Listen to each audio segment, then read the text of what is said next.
Hello my friends, how are you today? I've missed you and I hope you are doing well. Today we're going to hear a story about Paul and Silas as they were telling others about Jesus, and they were going around from town to town teaching about Jesus. And in this one town they came to, they met this woman that was a slave, and she was making a lot of money for her owners because she could tell their fortunes. And Paul freed that woman. He took those demons from her so that she didn't have to do that anymore. That made her owners really mad, and so they had Paul and Silas thrown in jail. But they knew that God was always with them, and they actually even sang songs while they were in jail. And I don't know if they were happy, but today Brian is going to tell us a story about this. He's going to read it to us, and let's see what he says in the story, and see what happens with Paul and Silas while they're in jail. That could be a really scary thing, couldn't it? Alright, I'll be back in just a few minutes. Hello everybody. So our story today is about Paul and Silas, and our story comes from Acts chapter 16 verses 16 through 40, and it goes like this. Paul and Silas went to the town telling everyone they knew about Jesus. Some people listened to Paul and Silas, and they liked what Paul and Silas had to say. But some people did not want Paul and Silas to tell others about Jesus. They said, "Send them to jail." So Paul and Silas were sent to jail. Their hands and feet were chained to the wall, but Paul and Silas were not sad. They prayed and sang songs to God. Suddenly the jail began to shake. It was an earthquake. The chains on Paul and Silas fell apart, and the jail door swung open. "Oh no," said the jailer when he saw the open door.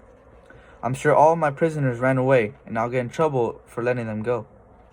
"Don't worry," said Paul. "Everyone is still here."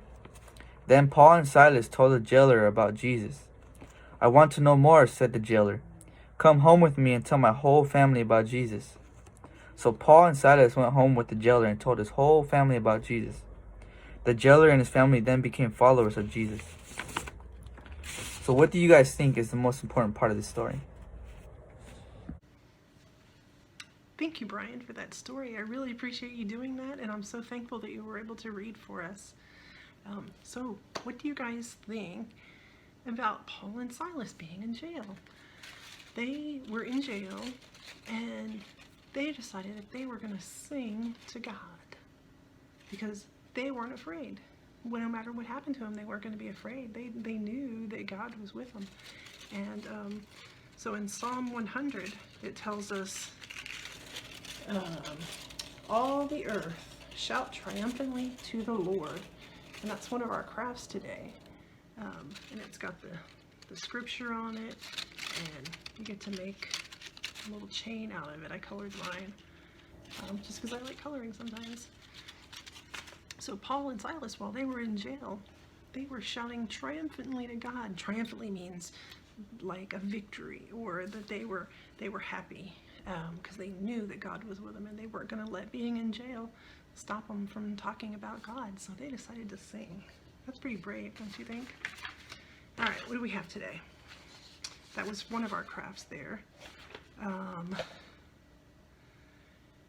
then we have this other paper, and it shows pictures of Paul and Silas in jail, and they're singing while they're in jail. And they want you to go ahead and write some of the words to one of the songs you like in the empty spaces. And I chose Waymaker. It's one of the songs on the radio that I really like. It says, Waymaker, miracle worker, light in the darkness, my God, that is what you are to me. Yeah, that was just one of the songs I can think of. There's so many.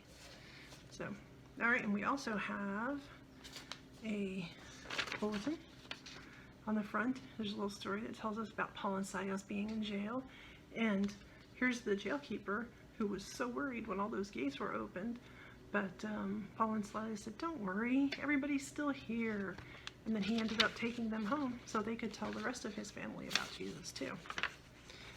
Here's a hidden picture, and you guys know I like those. It's Paul and Silas in jail, and there are 10 keys hidden in that picture. And I think I found most of them. I have a couple marked. I don't want to show you too many of them. There's on the other side.